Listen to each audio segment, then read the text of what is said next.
നോക്കുക, ആയിരിക്കണ വിദ്വാനായ എങ്ങനെയാ? വിവാഹപ്രായമൊക്കെ കഴിഞ്ഞിട്ടുണ്ട്, പ്രായ അനവധിയായിട്ടുണ്ട്. അദ്ദേഹത്തിനെയും കൊണ്ട് വില്ലെടുക്കാൻ പുറപ്പെട്ടു കഴിഞ്ഞാൽ കന്യക മുത്തശ്ശ എന്നൊക്കെ വിളിക്കേണ്ടി വരും. അപ്പൊ അദ്ദേഹം വേണ്ട. ഇങ്ങനെയായി എങ്ങനെയാ ആരെങ്കിലും ഒരാളെ തീരുമാനാക്കുക? അപ്പോഴാ അവര് ബ്രാഹ്മണ വേഷത്തിലിരിക്കുന്ന ഭീമസേനെ കണ്ടായത്. അദ്ദേഹത്തിനെ കാണാനും മാത്രം ഉണ്ടല്ലോ ശരീരവും. എടോ നോക്കുക, ആയിരിക്കണ വിദ്വാനായി എങ്ങനെയാ? തരക്കടൊന്നുമില്ല കേട്ടോ. അദ്ദേഹത്തിനെ കണ്ടിട്ട് അദ്ദേഹത്തിനെ കൊണ്ട് കാര്യം സാധിക്കും തന്നെയാണ് തോന്നുന്നത്. ബ്രാഹ്മണരെല്ലാവരും കൂടി ഭീമസേൻ്റെ അടുത്തേക്ക് പുറപ്പെട്ടു. ഇപ്പം എങ്ങനെയാ? അദ്ദേഹത്തിൻ്റെ പേര് നിശ്ചയുണ്ടോ? പേരൊന്നും അറിയില്ല. പേരറിയാണ്ട് ഇപ്പം എങ്ങനെയാടോ അദ്ദേഹത്തിനോട് ചെന്ന് കാര്യങ്ങളൊക്കെ പറയുക? കാര്യങ്ങളൊക്കെ ഞാൻ പറഞ്ഞോളാം, നിങ്ങൾ ഒത്തുമൂളിയാ മതി.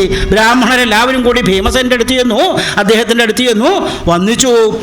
അല്ലേ പൊണ്ണബ്രാഹ്മണൻ? നല്ല പാകായി. മുഖത്ത് നോക്കിയിട്ടാണ് വിളിക്കണത് പൊണ്ണബ്രാഹ്മണൻ. ഭീമസേന് ദേഷ്യം ഇങ്ങനെ വരാൻ തുടങ്ങിയ. ശരീരം കുറച്ച് തടിച്ചിട്ടാണ് നിരീക്ഷിച്ചിട്ട് മുഖത്ത് നോക്കിയിട്ടാണ് വിളിക്കണത്. അല്ലേ പൊണ്ണബ്രാഹ്മണൻ? ഇവിടുത്തെ കാര്യങ്ങളൊക്കെ മനസ്സിലായിട്ടുണ്ടാവുമല്ലോ. കന്യകയുടെ വിവാഹം നടക്കില്ല എന്നുള്ള അവസ്ഥയായതുകൊണ്ടാണ് ഞങ്ങൾ ചിലര് നമ്മുടെ ഇടയിൽ, അസ്മാദികളുടെ ഇടയിൽ, ബ്രാഹ്മണരുടെ ഇടയിൽ വില്ലെടുക്കാൻ പറ്റിയവരാരെങ്കിലും ഉണ്ടോ നോക്കി പുറപ്പെട്ടത്. അങ്ങേ കണ്ടിട്ട് അങ്ങേ കൊണ്ട് വില്ലെടുക്കാൻ പറ്റുമെന്ന് തന്നെയാ തോന്നുന്നത്. അതുകൊണ്ട് ഒട്ടും അമാന്തിക്കണ്ട, ഉത്സാഹിച്ച് പുറപ്പെട്ടോളൂ എന്ന് പറഞ്ഞ് ഭീമസേനെ ഇങ്ങനെ നിർബന്ധിക്കാൻ തുടങ്ങി. അദ്ദേഹത്തിന് ദേഷ്യം അങ്ങോട്ട് വന്നൂലോ. ശരീരം കുറച്ച് തടിച്ചിട്ടാണ്, സ്ഥൂലിച്ചിട്ടാണ് നിരീക്ഷിച്ചിട്ട് മുഖത്ത് നോക്കിയിട്ടാണ് വിളിക്കുന്നത് പൊണ്ണബ്രാഹ്മണൻ. ദേഷ്യം അങ്ങോട്ട് സഹിക്കാൻ പറ്റിയില്ല. ബ്രാഹ്മണരെ എങ്ങനെയാ? ഞാൻ തന്നെ വേണമെന്നുണ്ടോ? അയ്യോ, കണ്ടപ്പോൾ ഇത്രയ്ക്ക് നിരീക്കുണ്ടായില്ല കേട്ടോ. ശബ്ദം കേട്ടാ പേടിയാവുക ചെയ്യണത്. എങ്ങനെയാ? ഞാൻ തന്നെ വേണമെന്നുണ്ടോന്നാ പറയണോണ്ട് ലോകമൊന്നും തോന്നരുത്. പറ്റുന്നുണ്ടെങ്കിൽ അങ്ങ് കൂടാണ്ട് കഴിക്കണമെന്നുണ്ട്. അതെന്താ ബ്രാഹ്മണര് ഇത്ര നേരം ഞാൻ തന്നെ വേണം എന്ന് പറഞ്ഞിട്ട് ഇപ്പൊ പറ്റുന്നുണ്ടെങ്കിൽ ഞാൻ കൂടാണ്ട് കഴിക്കണമെന്നുണ്ടോന്നോ? എന്താ നിങ്ങൾ ഉദ്ദേശിച്ചത്? അതന്നെയാ ഞങ്ങൾ ഉദ്ദേശിച്ചത്. വേറെ ആരും ഇല്ലാത്തതുകൊണ്ടാണ് ഞങ്ങൾ അങ്ങയുടെ അടുത്ത് വന്ന് കാര്യം പറഞ്ഞത്. അങ്ങ് പുറപ്പെട്ടു കഴിഞ്ഞാൽ ഞങ്ങൾക്ക് സംശയമൊന്നുമില്ല, അങ്ങ് വില്ലെടുത്ത് കുറച്ച് ലക്ഷ്യം സാധിച്ച് കന്യകയെ തരാക്കും. അങ്ങനെ കന്യകയെ വിവാഹം കഴിച്ചു കഴിഞ്ഞാൽ, അങ്ങ് മനസ്സറിഞ്ഞൊന്ന് അങ്ങോട്ട് ആലിംഗനം ചെയ്തു കഴിഞ്ഞാൽ അതോടുകൂടി കന്യകയുടെ കഥ കഴിയും. പിന്നെ കന്യകയായിട്ടല്ല, സുമംഗലിയായിട്ടാണ് സിദ്ധി കൂടുന്നത്. ഒരു സമാധാനമേ ഉള്ളൂ. പറ്റുന്നുണ്ടെങ്കിൽ അങ്ങ് കൂടാണ്ട് കഴിക്കണമെന്നുണ്ട്. ഇത് കേട്ടപ്പോൾ ഭീമസേനോ അദ്ദേഹം വില്ലെടുക്കാനുള്ള ഉദ്ദേശമൊന്നും ഉണ്ടായിരുന്നില്ല.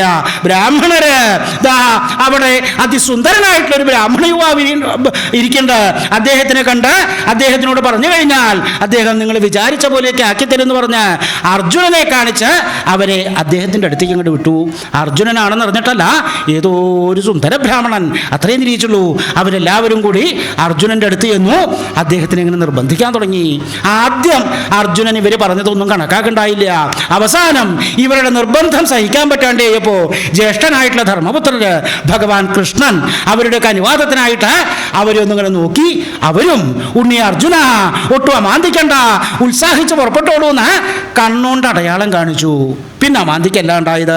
ഇരുന്ന സ്ഥലത്ത് നിന്ന് എണീറ്റു നേരെ ആചാര്യന്മാരായിട്ടുള്ള ദ്രോണാചാര്യരെ, കൃപാചാര്യരെ തുടങ്ങിയിട്ടുള്ളവരൊക്കെ വഴി പോലെ നമസ്കരിച്ചു. അതിനുശേഷം ഭഗവാൻ കൃഷ്ണനെ മനസ്സുകൊണ്ട് നമസ്കരിച്ച് ആ വില്ല് വെച്ചേക്കണ വേദിയിലേക്ക് അങ്ങോട്ട് കയറിയുണ്ടായത്. അർജുനൻ്റെ ഒപ്പം ധാരാളം ബ്രാഹ്മണരും ഉത്സാഹമായിട്ട് പുറപ്പെട്ടിട്ടുണ്ടായിരുന്നു. അവരൊക്കെ കൂടി ആ വില്ല് വെച്ചേക്കണ വേദിയിലേക്ക് അങ്ങോട്ട് കയറി. അവിടെ ചെന്നതിന് ശേഷം അർജുനൻ ആദ്യമായിട്ട് പ്രദക്ഷിണീകൃത്യ ആ വലുതായിട്ടുള്ള വില്ലിനെ ഒന്നങ്ങോട്ട് പ്രദക്ഷിണം വെക്കാണ്ടായത്. അനവധി രാജാക്കന്മാര് പരാജയപ്പെട്ട സ്ഥലത്താണ് താനിപ്പോൾ പുറപ്പെട്ടേക്കണത്. അതുകൊണ്ട് കുറച്ച് കേമായിട്ട് തന്നെ ആയിക്കോട്ടെ നിരീച്ചു അർജുനൻ ആ വലുതായിട്ടുള്ള വില്ലിനെ ഒന്നങ്ങോട്ട് പ്രദക്ഷിണം വെച്ചു. ഇതങ്ങോട്ട് കണ്ടില്ലേ? അർജുനൻ്റെ ഒപ്പം ധാരാളം ബ്രാഹ്മണരും ഉത്സാഹമായിട്ട് പുറപ്പെട്ടു എന്ന് പറഞ്ഞല്ലോ. അവർക്കൊക്കെ അത്യധികം സന്തോഷമായി. എടോ, സുന്ദര ബ്രാഹ്മണന് നേരെയായിട്ട് വരും, അദ്ദേഹത്തിന് കണക്കിനായിട്ട് വരും. അദ്ദേഹം വില്ലിനെ പ്രദക്ഷിണം വെക്കണു. ആ പാലുകുടിയന്മാര്, രാജാക്കന്മാര്, ഏട്ടകള് അവർക്കൊന്നും തോന്നാത്ത കാര്യ. സുന്ദര ബ്രാഹ്മണന് നന്നായിട്ട് വരാൻ നമുക്കും വേണം വില്ലിനെ പ്രദക്ഷിണം വെക്കുക. ബ്രാഹ്മണരും ഉത്സാഹമായിട്ട് പ്രദക്ഷിണം വെക്കാൻ തുടങ്ങി. ഇത് കണ്ടപ്പോൾ കുറച്ചുകൂടി ഗെയിമായിട്ട് ആയിക്കോട്ടെ തിരിച്ചു താതാ പ്രണമ്യ അർജുനൻ ആ വലുതായിട്ടുള്ള വില്ലിനെ ഒന്നങ്ങോട്ട് നമസ്കരിക്കും കൂടി ചെയ്തു. ഇതും കൂടിയും കണ്ടില്ലേ ബ്രാഹ്മണരുടെ ഉത്സാഹം കൊണ്ട് വർദ്ധിക്കേണ്ടായത്. എടോ സുന്ദര ബ്രാഹ്മണൻ നേരിട്ട് വരും, അദ്ദേഹം വില്ലിനെ പ്രദക്ഷിണം വെക്കണു, വില്ലിനെ നമസ്കരിക്കണു. അദ്ദേഹത്തിന് നന്നായിട്ട് വരാൻ നമുക്കും വേണം നമസ്കാരം. ബ്രാഹ്മണരും ഉത്സാഹമായിട്ട് നമസ്കരിക്കാനുള്ള പുറപ്പാടായി. ഏയ് നോക്കുക നോക്കുക നോക്കുക, കണ്ടട്ടെ പ്രദക്ഷിണത്തിലും നമസ്കാരത്തിലൊക്കെ താല്പര്യമുള്ള കൂട്ടത്തിലാ തോന്നുന്നു. ആ ഇരിക്കണ കണ്ടാൽ തന്നെ അറിയാട്ടോ, സിംഹാസനത്തിലാണെങ്കിലും കാലൊക്കെ ചമ്രം പടിഞ്ഞ് ഇങ്ങനെയുള്ള സ്ഥലത്ത് എങ്ങനെയാണ് ഇരിക്കേണ്ടത്? നേരാവണ്ണം ഇരുന്നോ, നേരത്തെ ഇരുന്ന പോലെ തന്നെയാണ് ഇരിക്കേണ്ടത്.